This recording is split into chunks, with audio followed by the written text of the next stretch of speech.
ഇത് വിവാദമായത് ഇപ്പോൾ വേടന്റെ പാട്ട് പാഠപുസ്തകമാക്കാൻ തീരുമാനിച്ചത് തന്നെ വേടനെ കഞ്ചാവ് കേസിൽ അറസ്റ്റ് ചെയ്തതിന് ശേഷമാണ്. അപ്പോഴാണ് വേടനുള്ള പിന്തുണ കൂടുകയും വേടനോടുള്ള എതിർപ്പ് മറുവശത്തുണ്ടായതും. അതായത് അവിടെ കൃത്യമായിട്ട് രണ്ട് പക്ഷങ്ങൾ രൂപപ്പെട്ടു. ഒരിടത്ത് സംഘപരിവാർ പക്ഷം, മറുവശത്ത് ഇടതുപക്ഷം. അതിനാണ് ഇടത് ജിഹാദി പക്ഷമെന്ന് അനുരാജ് ഇവിടെ വിശേഷിപ്പിച്ചത്. ഇങ്ങനെ പക്ഷങ്ങൾ രൂപപ്പെട്ടതിന് ശേഷമാണ് ഈ പാഠപുസ്തകമാക്കുവാനുള്ള ശ്രമം നടന്ന് പാഠപുസ്തകമാക്കി സിലബസിൽ ഉൾപ്പെടുത്തി അതിനെ എതിർത്തുകൊണ്ട് സംഘപരിവാർ പക്ഷം ശക്തമാകുന്നു. അപ്പോൾ ഇത് എങ്ങനെയും പാഠപുസ്തകമാക്കിയേ മാറ്റൂ എന്നുള്ള ഉറച്ച നിലപാടെടുത്തിരിക്കുകയാണ് ഇടതുപക്ഷം നിൽക്കുന്നത്. അപ്പോൾ അത് ചെയ്യുക തന്നെ ചെയ്യും. അതിനെ എതിർത്ത് തോൽപ്പിക്കണമെങ്കിൽ വീണ്ടും ഇത്തരത്തിലുള്ള ഈ സംഘപരിവാർ പക്ഷം അവിടെ പ്രവർത്തിക്കണം. അപ്പോൾ ഇത് സർവകലാശാലകളെ ഈ വേടന്റെ പുസ്തകത്തെ ചൊല്ലിയുള്ള സർവകലാശാലകളെ എന്ന് ഞാൻ പറയുന്നില്ല, കാലിക്കറ്റ് സർവകലാശാലയെ, കണ്ണൂർ സർവകലാശാലയിലുമുണ്ട്, കാലിക്കറ്റ് സർവകലാശാലയെ ഈ വേടന്റെ പുസ്തകത്തെ ചൊല്ലിയുള്ള ഒരു തർക്കവേദിയാക്കി മാറ്റുകയാണ്. ഇതൊന്നും ഉന്നത വിദ്യാഭ്യാസത്തിന് ഭൂഷണമല്ലല്ലോ. അത് എത്ര പൊയറ്റിക് ആണെന്നൊന്ന് ആലോചിച്ച് നോക്കൂ മഞ്ജുഷ്. അദ്ദേഹത്തിൻ്റെ ഈ ഭൂമി വാഴുന്നിടം എന്ന് പറയുന്ന ഈ സോങ്ങിൽ പറഞ്ഞിരിക്കുന്നത് മുഴുവൻ സംഘർഷങ്ങളെക്കുറിച്ചാണ്. അപ്പോൾ അത് ഒരു സർവകലാശാലയിലേക്ക് വരുന്ന സമയത്ത് അതിൻ്റെ അടുത്ത സംഘർഷം, അതിൻ്റെ ഒരു സെക്കൻഡ് വേർഷൻ ഇറക്കുകയാണെന്നുണ്ടെങ്കിൽ താൻ തന്നെ ഒരു സംഘർഷത്തിന് കാരണമായി, അല്ലെങ്കിൽ തൻ്റെ ഒരു പോയം തന്നെ ഒരു സംഘർഷത്തിന് കാരണമായി എന്ന് വേണമെങ്കിൽ രണ്ട് വരി അദ്ദേഹത്തിന് അതിൽ കൂട്ടിച്ചേർക്കാം. ഞാനിവിടെ കരുതുന്നത് ഈ ദളിത് ഇസ്ലാമിക് ഒരു സിമ്പൽ എന്ന രീതിയിൽ ശ്രീ രാഹുൽ ഈശ്വർ പറഞ്ഞു. ഞാനിവിടെ കരുതുന്നത് ഏതെങ്കിലും തരത്തിൽ ഏത് സിമ്പിളായാലും അത് ദളിത് ഇസ്ലാമിക് പ്രാധാന്യത്തിനെ പ്രദർശിപ്പിക്കുക എന്ന രീതിയിലോ വേടൻ്റെ രാഷ്ട്രീയത്തിനെ ബൂസ്റ്റ് ചെയ്യുക എന്ന രീതിയിലോ ഒന്നും ആവരുത് നമ്മുടെ സിലബസിലേക്ക് ഒരു പുസ്തകത്തിനെ അല്ലെങ്കിൽ ഒരു കമ്പാരിസൺ സ്റ്റഡിക്ക് വേണ്ടിയിട്ട് ഒരു കൃതിയെ കൊണ്ടുവരുന്ന സമയത്ത് അക്കാഡമിക് പർപ്പസിനെ മാത്രം മുഖ്യമായിട്ട് കാണുന്ന ആൾക്കാർ ചിന്തിക്കേണ്ടത്. നിങ്ങൾക്ക് വേണമെങ്കിൽ വേടന് നിരവധി വേദികൾ കൊടുക്കുക, അതിപ്പോൾ നിങ്ങൾ കൊടുത്തുകൊണ്ടിരിക്കുന്നുണ്ടല്ലോ. പക്ഷേ പാഠ്യവിഷയമാക്കുന്ന സമയത്ത് അതിൻ്റെ ആംഗിൾ വ്യത്യസ്തമാണ്. നമ്മൾ ഈ പല വിഷയങ്ങളെപ്പറ്റി ചർച്ചകൾ നടത്താറുണ്ട്. പക്ഷേ എന്ന് കരുതി കുട്ടികൾക്ക് കൂടി അതിലേക്കുള്ള ഒരു വ്യക്തത ഉണ്ടായിക്കോട്ടെ, കുട്ടികൾ ഡിബേറ്റ് ചെയ്യട്ടെ എന്ന് കരുതിക്കൊണ്ട് ഈ വിഷയങ്ങളെല്ലാം നമ്മുടെ പാഠ്യപദ്ധതിയിൽ കൊണ്ടുപോയാൽ എങ്ങനെയിരിക്കും? ഇപ്പം ഞാൻ വളരെ കൃത്യമായിട്ട് നമ്മുടെ നാട്ടിലെ നീറുന്ന ഒരു പ്രശ്നം പറയാം. വഖഫുമായി ബന്ധപ്പെട്ടാണ്, വഖഫ് പ്രോപ്പർട്ടികളുമായി ബന്ധപ്പെട്ട പ്രശ്നം. ഇപ്പോൾ കേന്ദ്ര സർക്കാർ ഒരു അമെൻഡ് കൊണ്ടുവരുന്നു, അതിനെ പൂർണ്ണമായിട്ട് പരിഹരിക്കുന്നു എന്നവർ പറയുന്നു. കുറേയധികം ചോദ്യങ്ങൾ അവിടെ ബാക്കി നിൽക്കുകയും ചെയ്യുന്നുണ്ട്. ഞാൻ പറയുന്നത് ഇങ്ങനെയുള്ള ഒരു കാര്യത്തിനെ, അതായത് ഡിബേറ്റബിൾ ആയിട്ടുള്ള ആശയ വ്യക്തത ഇപ്പോഴും പൂർണ്ണമായിട്ട് ആൾക്കാർക്കില്ല എന്ന് പറയപ്പെടുന്ന ഒരു വിഷയത്തിനെ പാഠ്യവിഷയമാക്കി കഴിഞ്ഞാൽ എന്തായിരിക്കും സംഭവിക്കുക? നമ്മളിപ്പോൾ BA ഹിസ്റ്ററി അല്ലെങ്കിൽ BA സോഷ്യൽ സയൻസ് അവിടേക്ക് കൊണ്ടുവന്നിട്ട് വഖഫ് നിലവിലുള്ള നിയമം അല്ലെങ്കിൽ പുതുതായിട്ട് കൊണ്ടുവന്നിരിക്കുന്ന കാര്യങ്ങൾ അത് ഡിബേറ്റ് ചെയ്യുന്ന ഒരു ക്ലാസിൻ്റെ അവസ്ഥ, അതിനെപ്പറ്റി ഡിബേറ്റ് ചെയ്യുന്ന അല്ലെങ്കിൽ അതിന് പരീക്ഷയ്ക്ക് ഇത് വരുന്ന സമയത്ത് അതിന് മാർക്ക് ഇടുന്ന അധ്യാപകന് കൊടുക്കുന്ന ഒരു പോയിന്റേഴ്സ് ഉണ്ടാകുമല്ലോ, അതാ ഇന്ന പോയിന്റുകൾ അതിലുണ്ടെങ്കിൽ മാർക്ക് കൊടുക്കണമെന്ന്. അതെന്തായിരിക്കും? അതിനെ ആരായിരിക്കും സ്വാധീനിക്കുക? ഇത് നിയമം നല്ലതാണെന്ന് പറയുന്നവനാണോ മാർക്ക് കൊടുക്കുക, മോശമാണെന്ന് പറയുന്നവനാണോ? അപ്പോൾ ഇതിൻ്റെ പ്രശ്നം ഇതിനെ നിങ്ങൾക്ക് ഈ പറയുന്ന രീതിയിൽ ഇപ്പോൾ ഈ ഡിബേറ്റിൻ്റെ ഒരു സ്കോപ്പൊന്നും ഇവിടെ ഇല്ല. അധ്യാപകൻ എന്താണോ നിങ്ങൾക്ക് അയാൾക്ക് കിട്ടിയിരിക്കുന്ന ഒരു നിർദ്ദേശം അതിനനുസരിച്ച് നിങ്ങൾ ഉത്തരക്കടലാസിൽ എഴുതിയെങ്കിൽ മാത്രമേ അവിടെ നിങ്ങൾക്ക് മാർക്ക് കിട്ടുകയുള്ളൂ. അപ്പോൾ അതൊരു വലിയ പ്രശ്നമാണ്. കാരണം ഇതൊരു കമ്പാരിസൺ എന്ന് പറയുമ്പോൾ ആ കമ്പാരിസൺ ഒരു ഉദ്ദേശമുണ്ട്, ആ പർപ്പസ് മീറ്റ് ചെയ്യുക എന്നുള്ളതാണ്. അപ്പോൾ ആ കമ്പാരിസണിൽ നിങ്ങൾ ഈ വരികളെ അർത്ഥം ഇഴകീറായിട്ട് പരിശോധിക്കുക എന്നുള്ളതല്ല, മറിച്ച് മൈക്കൽ ജാക്സന്റെ വിഖ്യാതമായിട്ടുള്ള ഒരു കൃതിയുമായി ചേർത്തിട്ടുള്ള കമ്പാരിസൺ മാത്രമാണ്. അപ്പോൾ അതിലേക്ക് ഈ വേടൻ്റെ ഇതിലുള്ള പറയുന്ന രാഷ്ട്രീയമോ അതിൻ്റെ അണ്ടർ ടോണുകളോ പൂർണ്ണമായിട്ട് വരണം എന്നില്ല. പിന്നെ ഇതിൽ എന്ത് തരത്തിലുള്ള കോൺഫ്ലിക്റ്റിംഗ് മെസ്സേജസ് ആണ് അല്ലെങ്കിൽ വ്യക്തത കുറവാണ് ഇതിലുള്ളത് എന്ന് തനിക്ക് മനസ്സിലായില്ല എന്നാണ് ശ്രീ രാഹുൽ ഈശ്വർ പറഞ്ഞത്. ആ വരികൾ കണ്ടതിന് ശേഷം അദ്ദേഹത്തിന് എന്തുകൊണ്ടാണെന്ന് മനസ്സിലാവാത്തതെന്ന് എനിക്ക് മനസ്സിലാവുന്നില്ല. എനിക്ക് മനസ്സിലായ 1-2 ഉദാഹരണങ്ങൾ ഞാൻ പറയാം. അതിലൊരു വ്യക്തതക്കുറവ് അതിൻ്റെ തുടക്കത്തിലെ വരികളാണ്. സിറിയയുടെ മാറിലെ മുറിവിൽ ചോര ഒലിപ്പിച്ചതിൽ ഈച്ച ഇരിപ്പു എന്നാണ് പറയുന്നത്. ഞാൻ ചോദിക്കുന്നത് എന്തിനെ കുറിച്ചാണ് അത് പറയുന്നത്? സിറിയയിലെ സിവിൽ വാറിനാണ് കോൺടെക്സ്റ്റ് എന്ന് നമുക്കറിയാം. അറബ് സ്പ്രിങ്ങിന് ശേഷമൊക്കെ 2011 ശേഷം ഉണ്ടായിരിക്കുന്ന സംഭവം.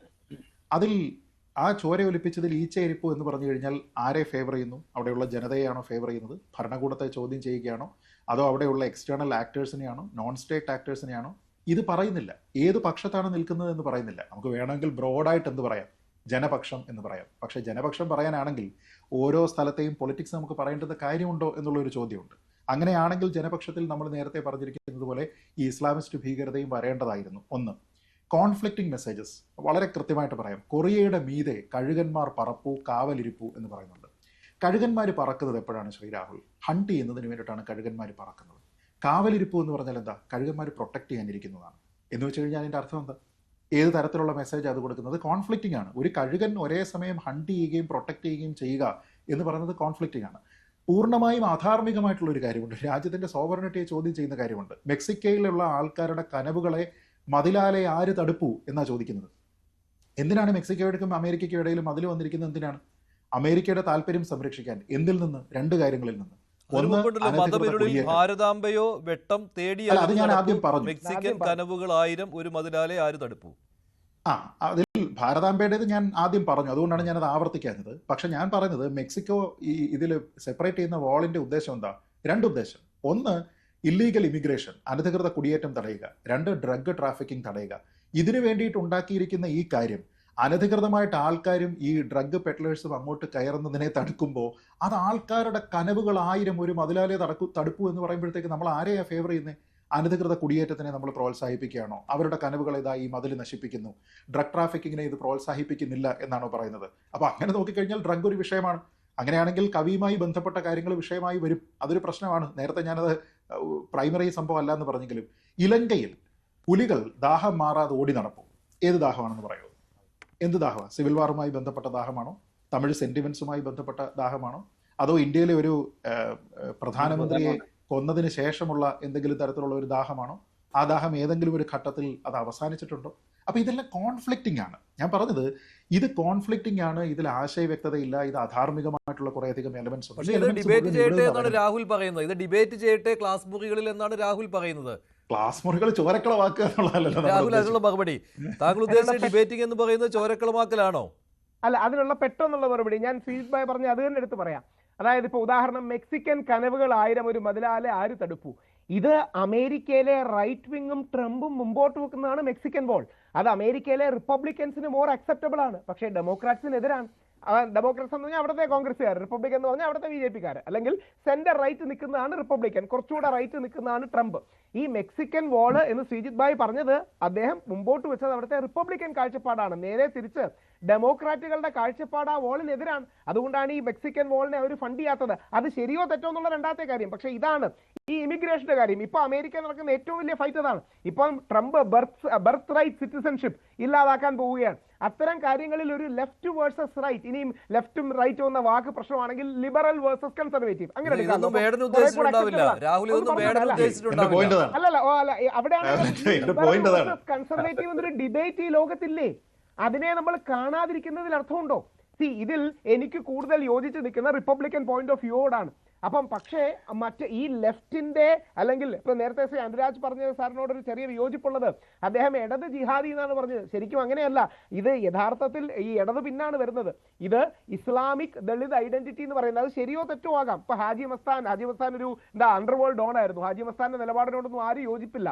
കുറെ കൂടുതൽ റിഫൈൻഡ് ആയി ജയ് ഭീം ജയ് മീം എന്നൊക്കെ പറയുന്ന ഈ ഇസ്ലാമിക് ദളിത് ഐഡന്റിറ്റി, അതിനോട് എനിക്ക് 100% വിയോജിപ്പാണ്. ഗാന്ധിയൻ പാതയിൽ എല്ലാവരും ഒരുമിച്ച് വരണമെന്ന് വിശ്വസിക്കുന്ന വ്യക്തിയാണ് ഞാൻ. പക്ഷെ അങ്ങനെ ഒരു സ്പേസ് അവിടെ ഉണ്ട് എന്ന കാര്യം മറക്കരുത്. രണ്ട്, ലങ്കയിലെ പുലികളെ കുറിച്ച് പറഞ്ഞു. ലങ്കയിലെ പുലികളെ കുറിച്ച് പറയുമ്പോൾ നമ്മൾ മറന്നുകൂടാത്തത്, ശ്രീജിത് ഭായി ഞാനും നമ്മുടെ ഇന്ത്യക്കാരും മറന്നുകൂടാത്തത്, നമ്മളാണ് LTTE-കാരെ ഒരുപാട് കാലം ട്രെയിൻ ചെയ്തത്. പിന്നീട് നമ്മളുമായിട്ട് ഫൈറ്റ് ഉണ്ടായി, പ്രശ്നം ഉണ്ടായി എന്നൊക്കെയുള്ള സത്യമാണ്. LTT നമ്മുടെ ഉത്തർപ്രദേശിലും നമ്മുടെ അടക്കമുള്ള സ്ഥലങ്ങളിൽ ഈ LTT-കാരെ നമ്മുടെ റോ അടക്കമുള്ള കാര്യങ്ങൾ ട്രെയിൻ ചെയ്തിട്ടുണ്ട് ചരിത്രത്തിൽ. രാഹുൽ അവിടെ ചെയ്യുന്ന കാര്യം എന്താണെന്നറിയോ? രാഹുൽ ഞാൻ പറഞ്ഞ രണ്ട് കാര്യങ്ങളെ റൂൾ ഔട്ട് ചെയ്തു. സിവിൽ വാർ ആണോ പ്രശ്നം എന്ന് ഞാൻ ചോദിച്ചിരുന്നു. സിവിൽ വാർ ആണോ പ്രശ്നം, അതോ അതിന്റെ ദാഹമാണോ മാറാത്തതെന്ന് ചോദിച്ചു. തമിഴ് സെന്റിമെന്റ്സിന്റെ ആണോ എന്ന് ചോദിച്ചു. രണ്ടും റൂൾ ഔട്ട് ചെയ്തു. പിന്നെ മൂന്നാമത്തെ ഓപ്ഷൻ ഈ ട്രെയിൻ ചെയ്യിപ്പിച്ച ഗവൺമെന്റിന്റെ ഭാഗമായ രാജീവ് ഗാന്ധിയാണ്. അപ്പൊ അങ്ങനെയാണെങ്കിൽ ആ ദാഹമാണോ ഇനി ബാക്കി? അല്ല, അതുകൊണ്ടല്ല. അവിടെയാണ് പറഞ്ഞത്, ഈ ഇദ്ദേഹം പറഞ്ഞതിനോട് വിയോജിച്ചുകൊണ്ട് തന്നെ നമുക്ക് തർക്കിക്കാനൊരു സ്പേസ് ഇല്ലേ? ഇപ്പൊ ക്ലാസ് മുറികൾ എന്നുള്ളതാണ് രാഹുൽ ചോദ്യം. രാഹുൽ, ഞാൻ ചോദിക്കുന്നത് നമ്മളുടെ ഒരു മെച്യൂർ ഗ്രാൻഡ് ഡിബേറ്റ്സ് ഒക്കെ നടക്കേണ്ടുന്ന സ്ഥലം എവിടെയാണ്, അക്കാദമിക് പർപ്പസ് എവിടെയാണ് എന്നുള്ള ഒരു സംഭവമില്ലേ? ഇപ്പൊ നമ്മള് വള്ളത്തോളിന്റെയും അദ്ദേഹത്തിന്റെ സമകാലീനായിട്ടുള്ള മറ്റൊരാളിന്റെയും കൃതികളെ താരതമ്യം ചെയ്ത് പഠിക്കുക എന്ന് പറയുന്ന സമയത്ത് നമ്മൾ അടികൂടുക എന്നുള്ള ഉദ്ദേശമല്ലല്ലോ. ഹാർമോണിയസ് ആയിട്ടുള്ള ഒരു പഠനമാണത്. അതിനെ ഇത് വഴിതെളിക്കുന്നുണ്ടോ എന്നുള്ളതാണ് പ്രശ്നം. ഞാൻ കരുതുന്നത് ഇത് ഡിവിസീവ് ആണെന്നുള്ളതാണ്. ഇത് വളരെ ഡിവിസീവ്, ക്ലാസ് മുറി വളരെ ഡിവിസീവും കലുഷിതവുമാകാൻ എല്ലാ സാധ്യതകളും ഉള്ള ഒരു കാര്യം അക്കാഡമിക്കലി സൂട്ടബിൾ ആണോ, പെഡഗോജിക്കൽ പർപ്പസ് നിറവേറ്റുന്നുണ്ടോ എന്നുള്ള ചോദ്യത്തിന് രാഹുലിന്റെ മറുപടിയാണ് ഞാൻ അല്ല ആഗ്രഹിക്കുന്നത്. അവിടെയാണ് ഇത് റൈറ്റ് എന്ന് പറയുന്ന എന്റെ പെർസ്പെക്റ്റീവിൽ എനിക്ക് വീര സവർക്കറെ പഠിപ്പിക്കണമെന്ന് ആഗ്രഹമുള്ള ഒരു വ്യക്തിയാണ്. നമുക്ക് വേണ്ടി 11 വർഷം ജയിലിലും അല്ലെങ്കിൽ ഒരുപാട് ത്യാഗം സഹിച്ച വ്യക്തിയാണ് അദ്ദേഹം. അദ്ദേഹത്തെ പഠിപ്പിക്കണമെന്ന് സ്ട്രോങ് ആയ കാഴ്ചപ്പാടുള്ളതാണ്. അദ്ദേഹത്തിന്റെ പല ആംഗിളുകളും ഇനിയും ലോകം അറിയേണ്ടതുണ്ട് എന്ന് വിശ്വസിക്കുന്ന വ്യക്തിയാണ് ഞാൻ. പക്ഷേ ഇത് ലെഫ്റ്റുകാർക്ക് അക്സെപ്റ്റബിൾ ആകില്ല. ഇതേപോലെ ലെഫ്റ്റിന് അക്സെപ്റ്റബിൾ ആയ ഒരു പ്രൊപ്പോസിഷൻ അല്ലേ അത്? അപ്പോൾ നമുക്കത് ഡിബേറ്റ് ചെയ്യാനുള്ള ഒരു സ്പേസ് ഉണ്ടാകണ്ടേ? അതായത് റൈറ്റ് മുമ്പോട്ട് വെക്കുന്ന ആശധാരയിലുള്ള രാഹുൽ, അവിടെ സിലബസ് വീണ്ടും പൊളിറ്റിക്സ് കലർത്താനുള്ളതാണോ എന്നുള്ള ചോദ്യമാണ്. അല്ല, അക്കാഡമിക് കൗൺസിലും ബോർഡ് ഓഫ് സ്റ്റഡീസിലും ഒക്കെ രാഷ്ട്രീയമുള്ളവർ തന്നെയാണല്ലോ ഇരിക്കുന്നത്. ശ്രീ ആർ എസ് ശശികുമാർ, അതുകൊണ്ട്